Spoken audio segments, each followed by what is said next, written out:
मैं आज फिर एक बार आपके सामने हाजिर हूं एक नए टॉपिक और बहुत खास टॉपिक। मेरे लगभग 80 वीडियो यूट्यूब पे हैं, उनमें से सबसे खास वीडियो आज आप लोगों को दे रहा हूं, क्योंकि दोस्तों इस वीडियो में आप 9 के 9 ग्रहों को मामूली से घर बैठे उपाय से ठीक कर सकते हैं। और सबसे बड़ी बात, आपको इन उपायों के लिए कहीं किसी ज्योतिषी पे जाने की जरूरत नहीं, एक पैसा खर्च करने की जरूरत नहीं है।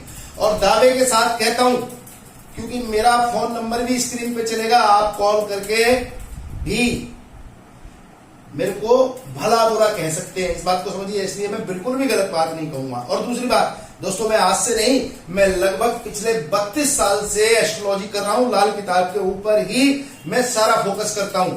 और लाल किताब जब मैं बोलता हूं तो यह भी ध्यान करिएगा कि लाल किताब का मतलब सिर्फ एक कोई किताब नहीं है, इसमें लगभग 14,000 नियम कानून हैं। उन नियम कानूनों को लिपिबद्ध यानी कि पुस्तक स्वरूप में लिखा गया, जो कि 5 किताबें हैं। इस बात को भी समझ लीजिए, कोई एक किताब नहीं है। उन नियम कानूनों को मानने वाला या फिर उन नियम कानूनों के अनुसार ज्योतिष करने वाले को लाल किताब ही कहा जाता है। इस बात को भी ध्यान करिएगा। कोई मामूली किताब नहीं है 150 पन्ने की कि आप ले आए पढ़ गए ज्योतिषी, ऐसा नहीं है दोस्तों। हजारों पेज हैं, इस बात को भी ध्यान करिएगा। तो दोस्तों सबसे पहले आज बात करूंगा कि कोई भी ग्रह जब नीच हो तो उस ग्रह को कैसे सुधारा जा सकता है घर बैठे, थोड़े से आचार विचार और व्यवहार को परिवर्तन करके। क्योंकि सभी ग्रहों का ताल्लुक आपके परिवार, आपके आसपास के जीव जंतु, आपके अड़ोस पड़ोस और आपके कुल खानदान से ही है। तो करना क्या है इसको समझिएगा। एक उदाहरण शुरू करता हूं मैं। दोस्तों बृहस्पति यानी कि गुरु, इस बात को ध्यान करिएगा, जब नीच का हो उससे पहले एक खास बात यह दोस्तों, इस प्रकार से हमारे उत्तर भारतीय क्षेत्र में जन्म कुंडली बनाई जाती है। इसमें 12 घर होते हैं, एक घर को 30 डिग्री दी जाती है और टोटल 360 डिग्री होती है किसी भी गोलाई की, आप जानते हैं। यानी कि अंतरिक्ष में यानी कि आकाश में जो ग्रह घूम रहे हैं, टोटल जो डिग्री बनती है गोलाई की वो 360 होती है। उसको 12 हिस्से में डिवाइड करके 12 राशियां बना दी जाती है 30-30 डिग्री की। तो दोस्तों बृहस्पति मकर राशि 10 नंबर का मतलब मकर होता है, इस बात को भी ध्यान करिएगा। ये हमेशा खाना नंबर 1 होगा, 2, 3, 4, 5, 6, 7, 8, 9, 10, 11, 12 इस प्रकार से ही काउंट किया जाएगा। चाहे यहाँ कुछ भी नंबर लिखा हो, वो राशि नंबर होता है। तो मैं जो बात बता रहा हूं उसको समझिएगा। बृहस्पति यानी कि गुरु खाना नंबर 10 यानी कि मकर राशि में नीच का होता है। अब बृहस्पति जब नीच का होता है तो ऐसे जातक को अपने पिता दादा के सुख नहीं मिलते, उनसे रुपया पैसा नहीं मिलता, उनसे जमीन जायदाद नहीं मिलती, इस तरीके के। यानी कि बृहस्पति यानी कि बुजुर्ग, यानी कि घर के बुजुर्ग। तो बृहस्पति जब भी मंदा हो, इस प्रकार से मकर राशि में हो या 10वें घर में हो, तो ऐसे व्यक्ति के जीवन में पिता और दादा और बुजुर्गों की संपत्ति से संबंधित दिक्कत परेशानियां आती हैं। इस बात को समझिए। तो यहां करना क्या है। अब बृहस्पति किस चीज का कारक है? पिता दादा, बुजुर्ग, ब्राह्मण, साधु महात्मा, इस प्रकार से समझिए। तो आपको करना क्या है, अपने पिता के वफादार बनिए, पिता के पांव हाथ लगा के आशीर्वाद लीजिए। दादा है तो दादा की सेवा करिए, उनके पांव हाथ लगा के आशीर्वाद लीजिए। उनकी हारी बीमारी बुखारी किसी भी प्रकार की उनकी समस्या हो उसको सॉर्ट आउट करिए। उनके प्रति अपनी वफादारी दिल से हृदय से पेश कर दीजिए। बृहस्पति आपका कितना भी अच्छा होगा, कितना भी बुरा होगा, माफ करना, अच्छा असर दे देगा। इस बात को ध्यान करिए। सिर्फ इतना सा ही तो हमें करना है। जब भी आपका कोई ग्रह मंदा हो, नीच का हो, तो उस ग्रह से संबंधित जीव जंतुओं की सेवा करिए। अब देखिए दोस्तों, ये जीव मैंने आपके पिता और दादा बोले, फिर आपका कुल ब्राह्मण। हमारे सभी हिंदू सनातनियों के कुल ब्राह्मण हुआ करते हैं। कुल ब्राह्मण का मतलब है कि शहर में या गांव में या टाउन में जो लोग रहते रहे हैं सदियों से, उनकी कई पीढ़ियों में, तो उनके बुजुर्गों ने किसी ब्राह्मण को अपना कुल ब्राह्मण यानी कि उसी ब्राह्मण के देख रेख में शादी ब्याह, उसी ब्राह्मण की देख रेख में घर में जितने भी खुशियों के मंगल कार्य जो भी होते हैं, कथा, शादी ब्याह या मौत तक, सभी में उन्हीं ब्राह्मणों की इन्वॉल्वमेंट रहती है। वो ब्राह्मण अगर आपने बदल दिया है तो उस ब्राह्मण को माफी मांग के दोबारा से अपने परिवार का कुल ब्राह्मण बनाइए और उनके नियम कानून नेक टेक जो उनके बनते हैं सही समय पे शादी ब्याह पार्टी फंक्शन जो भी वो दीजिए, उनका आशीर्वाद लीजिए। फिर आते हैं सर साधु महात्मा। साधु महात्माओं की सेवा करिए। मुर्गा जिसको अक्सर हम लोग, मैं तो नहीं खैर मांस बच्ची हूं, लोग चिकन खाते हैं, बिल्कुल त्याग कीजिए। बल्कि कहीं मुर्गे मिल जाए तो उनको दाना पानी डालिए, इस बात को समझिए। मेढक ये भी बृहस्पति से संबंधित होते हैं। मेढकों को गलती से हत्या ना करिए, ध्यान रखिए। कोई मेढक रोड पे आ गया तो उसको उठा के अच्छी जगह रख दीजिए जिसकी जान बच सके। इस तरीके से जब हम किसी भी ग्रह जो कि मंदा है, नीच का है, बुरा असर दे रहा है, उससे संबंधित जीवित व्यक्ति या जीव जंतुओं की सेवा करेंगे तो वो ग्रह नीच का फल अपने आप धीरे धीरे त्याग देगा और वो आपको अच्छे फल देने लगेगा। इस प्रकार से अब दोस्तों दूसरे नंबर पे आते हैं सूरज, सन। इस बात को समझिएगा दोस्तों, आप सभी जानते हैं सूरज हमारे जीवन में कितना बड़ा महत्व रखता है। और आप में से बहुत से लोग जानते होंगे कि सूरज तुला राशि पे नीच का होता है। जिनको नहीं मालूम है आज पता चल जाएगा। सूरज आपका नीच है, मान लीजिए किसी न किसी आपके नजदीक वाले का मिल ही जाएगा। ऐसे व्यक्ति को छोटी छोटी बातों पे गुस्सा ज्यादा आता है। ऐसे व्यक्ति घर गृहस्थी में बहुत मंदे असर होते हैं। ऐसा व्यक्ति साझेदारी के काम में कामयाब नहीं होता है। ऐसे व्यक्ति को सरकार की तरफ से भी दिक्कत परेशानियां आ जाती हैं। ऐसे व्यक्ति की जिसका सूरज नीच होगा और कमजोर होती है, उसको मान सम्मान भी कम मिलता है। इस प्रकार से तो आपको करना क्या है, सबसे बड़ी बात, सूरज सरकार के खिलाफ कोई काम मत करिए। सफेद नमक खाना छोड़ दीजिए, सेंधा नमक का इस्तेमाल करिए। इस प्रकार से अब दोस्तों बड़ी बात है, सूरज से संबंधित जो जीव है, अगर आपके दादा हैं तो पिता हैं, पिता का सम्मान करिए, पिता की सेवा करिए। पिता नहीं है यानी कि दादा नहीं होगा तो पिता ही बृहस्पति हो जाएगा। तो दोस्तों बंदर मिलते हैं हमें, बंदरों को गुड़ वगैरह डालते रहिए। काम पे जाते समय थोड़ा मीठा खा के, इस सूरज को मंगल की सहायता मिलती है। इस तरीके से समझिए, इस सूरज को मंगल की सहायता मिलती है। तो थोड़ा मीठा खाइए और पानी पी के अपने काम काज पे जाके देखभाल करिए। अपने साझेदारों का सम्मान करिए, ध्यान रखिए। अपने जीवन संगी का या संगनी का पूरा सम्मान करिए। सफेद नमक छोड़ दीजिए। बंदरों को जब भी सुविधा हो गुड़ चने डालिए, सूरज अपने आप अच्छा होता चला जाएगा। इस प्रकार से अब दोस्तों इसी कड़ी में जब हम आगे चलेंगे, सूरज के बाद चंद्र दोस्तों वृश्चिक राशि या खाना नंबर 8 में नीच का होता है। तो चंद्र को कैसे ठीक किया जाए? अब देखिए दोस्तों, चंद्रमा हमारे मन की और घर की शांति है। चंद्रमा हमारे जीवन में हमारी माता है, हमारी दादी है। अब चंद्रमा जब किसी का बुरे हालात का, कमजोर का, नीच का होगा तो ऐसे व्यक्ति को अपने मन में और घर में शांति कम होगी। उसको अपनी माता या दादी से ज्यादा कोई फायदा नहीं होगा। इस प्रकार से तो आपको क्या करना है, माँ, दादी, नानी, ताई, चाची सभी के पांव हाथ लगा के आशीर्वाद लीजिए। और आप जितना झुकेंगे चंद्रमा उतना ही बलशाली होता जाएगा और आपके जीवन में सौम्यता, सरलता, ठंडक अपने आप आ जाएगी। इस प्रकार से और दोस्तों जब भी मौका मिले नदियों और नहरों की सफाई व्यवस्था में शामिल होइए।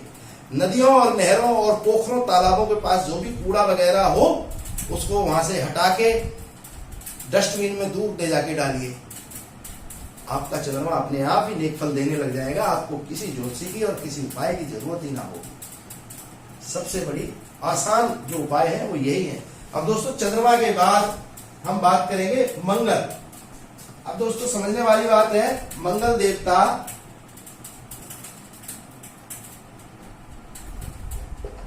कर्क राशि पर नीच के होते हैं। यही समझ लीजिए खाना नंबर 4 में नीच के होते हैं। अब चंद्रमा मंगल जब भी खाना नंबर 4 में बैठा हो तो आपको क्या करना है, आपके जितने भी भाई दोस्त हैं, जितने भी भाई हैं, जितने भी मित्र हैं और आपके जितने भी कजन है वो भी भाई होते हैं, जैसे कि चाचा के, ताऊ के, बुआ के, मामा के, ये सब बराबर के हम उम्र के। और मित्र मंडली हमारी जो होती है स्कूल कॉलेज या जैसे भी, उन सभी के साथ अच्छा व्यवहार करिए। उन सभी के साथ मीठा खाने की हफ्ते 2 हफ्ते में एक दावत करिए। मंगलवार को मीठा हनुमान जी के नाम का बांट के अपने भाइयों को, अपने दोस्तों को खिलाइए। अपने दोस्तों का सम्मान करिए, उनका वफादार बनिए। मंगल का मंदा असर अपने आप धीरे धीरे कम हो जाएगा। इस प्रकार से तो दोस्तों ये सबसे आसान तरीका है, लेकिन हम लोग अपने आचार विचार व्यवहार में परिवर्तन नहीं करना चाहते हैं। इसलिए ज्योतिषी लोग, मेरे जैसे ज्योतिषी, आप लोगों से फीस भी लेते हैं और आप लोगों को कठिन कठिन उपाय देते हैं। इस बात को समझिए। मंगल के बाद दोस्तों हम बात करेंगे शुक्र। शुक्र के लिए दोस्तों कन्या राशि नीच की होती है, जो कि लाल किताब के नियम के अनुसार खाना नंबर 6 होता है। अब शुक्र जब भी खाना नंबर 6 में होगा, ऐसे व्यक्ति को मनपसंद जीवन साथी ना मिलेगा, उसके शरीर में भरपूर जोश खरोश ना होगा। इस बात को समझिए।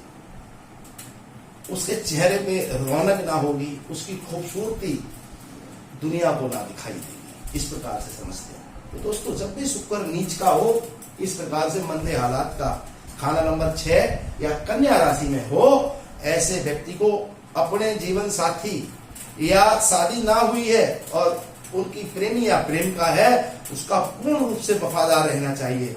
और दोस्तों हमारे हर गांव शहर में गौशाला भी है और हमारे ज्यादातर शहरों में गौ माता सड़क पे, गली में, रोड पे घूमती हुई मिल जाती है। आपको क्या करना है? गौदान करना है किसी कर्मकांडी ब्राह्मण को। गौ माता की भरपूर सेवा करिए और अपने जीवन साथी या अपनी प्रेमी या प्रेयसी का वफादार बनिए। शुक्र के बुरे रिजल्ट जो आपको मिल रहे हैं वो धीरे धीरे अपने आप ही ठीक हो जाएंगे। कोई बड़ा उपाय करने की जरूरत ना है, लेकिन शुक्र के लिए गौदान बछड़े के साथ दूध देती है कर्मकांडी ब्राह्मण को करना और भी ज्यादा फायदा देगा। इसी में दोस्तों जब हम आगे बढ़ते हैं शुक्र के बाद, अब हम बात करेंगे बुध से संबंधित।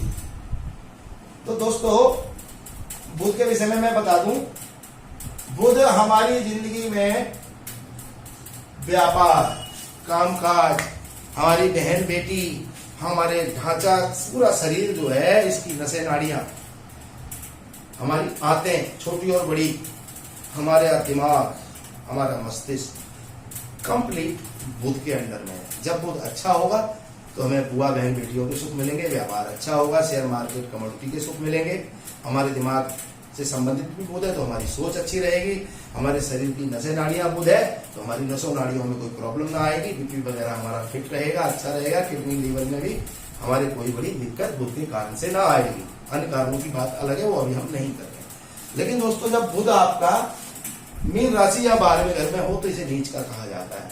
ऐसे समय पे करना क्या है, इस बात को समझिए। बुध से संबंधित सुख लेने के लिए हमें अपनी बुआ बहन बेटियों के प्रति वफादार बनना है। वो जब भी हमारे घर आए जाए हम उनको कुछ न कुछ दे के विदा करें। वो हमारे घर जब भी आए जाए हमें उनका पूर्ण रूप से सम्मान करना चाहिए। दूसरी बात दोस्तों, अंडा और जीवों में बकरी भी बुध से संबंधित होती है। ऐसे समय पे हम बकरी किसी डकौत को या किसी गरीब मजदूर को भी दान कर सकते हैं। बकरी का मांस खाना छोड़ दें, अंडा खाना छोड़ दें, तो बुध हमारे ऊपर से बुराई का जो पहाड़ है धीरे धीरे दूर कर देगा। करना हमें वही है कि किसी भी ग्रह से संबंधित जीव जंतु और जीवित हमारे रिश्तेदार जो होते हैं उनकी सेवा और उनकी वफादारी ईमानदारी से, दिल से, हृदय से, हमें ग्रह की बुराई अपने आप ही खत्म हो जाएगी, नष्ट हो जाएगी। थोड़ा समय लगेगा। और दोस्तों बुध के बाद हम बात करेंगे राहु की। तो दोस्तों राहु खाना नंबर 9 में और खाना नंबर 12 में नीच के होते हैं। इस प्रकार समझिए, 9 में भी राहु को नीच कहा जाता है और खाना नंबर 12 में भी राहु को नीच कहा जाता है। जबकि खाना नंबर 12 राहु का खुद अपना ही घर होता है। अब राहु से संबंधित बात को समझिएगा। राहु जब भी नीच का हो और राहु से संबंधित आपको बुराई मिल रही हो, राहु की बुराई क्या होती है? अकस्मात, धोखा, फरेब, छलावे, बुरे सपने, इस प्रकार से, और नाना से कोई लाभ ना मिलना, नाना परिवार से ज्यादा अच्छे संबंध ना होना, ससुराल से ज्यादा अच्छे संबंध ना होना। तो आपको सिर्फ इतना ही करना है, राहु से संबंधित सामान, बंद घड़ियां, खोटे सिक्के, बिजली का खराब सामान वैसे दूर कर दीजिए। अपने नाना की सेवा करिए, नाना के पांव हाथ लगा के आशीर्वाद लीजिए, और ससुराल से साले और ससुर साहब से अच्छे संबंध रखिए, उनको इज्जत मान दीजिए, उनका कहना मानिए, और साथ में उनकी बेटी को भी खुश रखिए। वो तो नेचुरल है, क्योंकि अगर उनकी बेटी खुश रहेगी तो आपके ससुर भी खुश रहेंगे। इस प्रकार से भी इसको समझ सकते हैं। और ससुर जी की जितनी सेवा, उनकी किसी प्रकार की समस्या हो तो उसको सॉल्व करिए, उनकी मदद करिए, उनके पांव हाथ लगा के, बुजुर्ग होंगे, आशीर्वाद लीजिए, यानी कि उन्हें पिता तुल्य, अपने पिता की तरह अपने ससुर को भी सम्मान दीजिए। नाना अगर आपके जीवित हैं, नाना की सेवा करिए। इस प्रकार से हम आसानी से राहु से संबंधित बुराइयों से भी बच सकते हैं। अब दोस्तों बात करेंगे हमारा आज के टॉपिक का आखिरी ग्रह केतु। दोस्तों केतु खाना नंबर 3 और खाना नंबर 6 में, इन दोनों जगह पे नीच का प्रभाव देते हैं। नीच यानी कि मंदे होते हैं। अब दोस्तों समझने वाली बात है, केतु क्या है? हमारा बेटा भी केतु है। हमारे जीवन की ऊंचाई, यानी कि कोई भी व्यक्ति केतु के बिना जीवन में तरक्की ही नहीं कर सकता। जैसे कि किसी मंत्री, सांसद, एमएलए जो भी होते हैं, ये केतु की बिना अच्छे हुए इनकी गाड़ी पे, इनकी कोठी पे, इनके मकान पे झंडा लग ही नहीं सकता।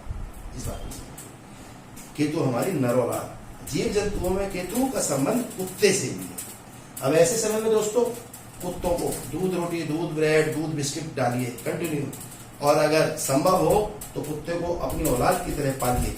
कुत्ते को सुबह शाम घुमाना, एक्सरसाइज कराना, और उसकी पसंद का उसको खाना खिलाना। अपने बेटे का नजर रखिए, ध्यान रखिए। तो दोस्तों साथ ही साथ केतु के लिए बृहस्पति, यानी कि बुजुर्गों की सेवा, कुल ब्राह्मण की सेवा, कुल पुरोहित की सेवा, साधु महात्माओं की सेवा।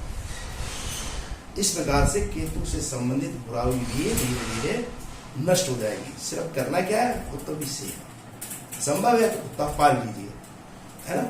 अपने बेटे को भरपूर प्यार करिए, अपने बेटे की हर दुख दर्द में सहयोग करिए, उसकी मित्र बना के मित्रवत व्यवहार करिए। तो दोस्तों किसी भी ग्रह से संबंधित जब भी कोई दिक्कत आए तो उस ग्रह से संबंधित रिश्तेदार जो कि हमारे घर परिवार में ही होते हैं, जीव जंतु जो कि हमें गली मोहल्ले में, सड़क पे, गांव देहात, शहर, हर जगह मिल जाते हैं, उनकी सेवा करिए, उनके प्रति वफादार रखिए, उनके प्रति दया भावना रखिए। ग्रह चुटकियों में ठीक हो जाते हैं। लेकिन क्या होता है, लोग उपाय करने के लिए तैयार हो जाते हैं, महंगे महंगे भी। लोग पत्थर पहनने के लिए, रत्न पहनने के लिए तैयार हो जाते हैं, महंगे महंगे भी। लेकिन लोग अपने अंदर व्यवहारिक परिवर्तन नहीं करना चाहते हैं। ये सबसे बड़ी समस्या है किसी भी ग्रह का ज्यादा अच्छा असर ना मिलने का मुख्य कारण। दोस्तों सबसे पहले आप बदलिए, और लाल किताब तो जीना सिखाती है। मैं दोस्तों पहले एक अच्छा आदमी नहीं था, लेकिन जब मैंने अपनी 21 साल की उम्र से लाल किताब के प्रति आकर्षित हुआ, पढ़ना शुरू किया, फिर परमात्मा की ऐसी मेहरबानी रही, मुझे बहुत अच्छे अच्छे गुरुदेव मिले, तो दोस्तों मेरा जीवन परिवर्तन होने लगा। और आज मैं अपने सभी रिश्ते नातों के प्रति वफादार हूँ। कुत्तों को, जीव जंतुओं को, सभी को सेवा करता हूँ, उनका खाना पीना देता हूँ। अपनी कमाई में से कुछ हिस्सा मैंने जीव जंतुओं के लिए, अलग अलग पक्षियों के लिए, गौ माता के लिए, कुत्तों के लिए निकालता हूँ। तो मेरा जीवन इन चीजों से आसान हुआ है। मैं कोई ज्यादा उपाय नहीं करता हूँ। लेकिन मेरे क्लाइंट आते हैं, वो लोग कहते हैं सर हमें उपाय बता दीजिए, हम तो अपने भाई से ज्यादा अच्छे संबंध नहीं रख पाएंगे, भाई से हमारी बोलचाल नहीं है, या पिता हमें प्यार नहीं करते हैं, या माता हमें प्यार नहीं करती है। तो दोस्तों मजबूरी बस हम उन्हें उपाय बता देते हैं, उसके बदले में हम फीस लेते हैं, और वो उपाय भी कठिन होते हैं थोड़े से। लेकिन ये जो मैंने आज आपको उपाय बताए हैं, ये दुनिया के सबसे सरल उपाय हैं, बिल्कुल फ्री में होते हैं। इन उपायों के लिए आपको किसी की जरूरत भी ना पड़ेगी, सिर्फ आपको परिवर्तन करना है अपने हृदय से। आपके ग्रह अच्छा रिजल्ट देंगे, ये गारंटी मेरी है। आप जहां चाहे मेरे साइन करा सकते हैं। और दोस्तों मेरी ये वीडियो आपको अच्छी लगी है तो मेरे चैनल को सब्सक्राइब करिए, शेयर करिए अपने नजदीक और अपने मित्र मंडली में, अपने परिवारजनों को, और कमेंट करिए। मुझे नई वीडियो बनाने में मदद मिलेगी। और दोस्तों सबसे बड़ी बात, अगर आप सुधर के राजी नहीं है, यानी कि आप अपना आचार विचार व्यवहार बदलने के लिए तैयार नहीं है, तो स्क्रीन पे मेरा फोन नंबर है, मुझे कॉल कर सकते हैं, उपाय ले सकते हैं, मैं फीस देता हूँ। नमस्कार, प्रणाम। जल्दी ही एक नई वीडियो के माध्यम से मुलाकात होगी। नमस्कार।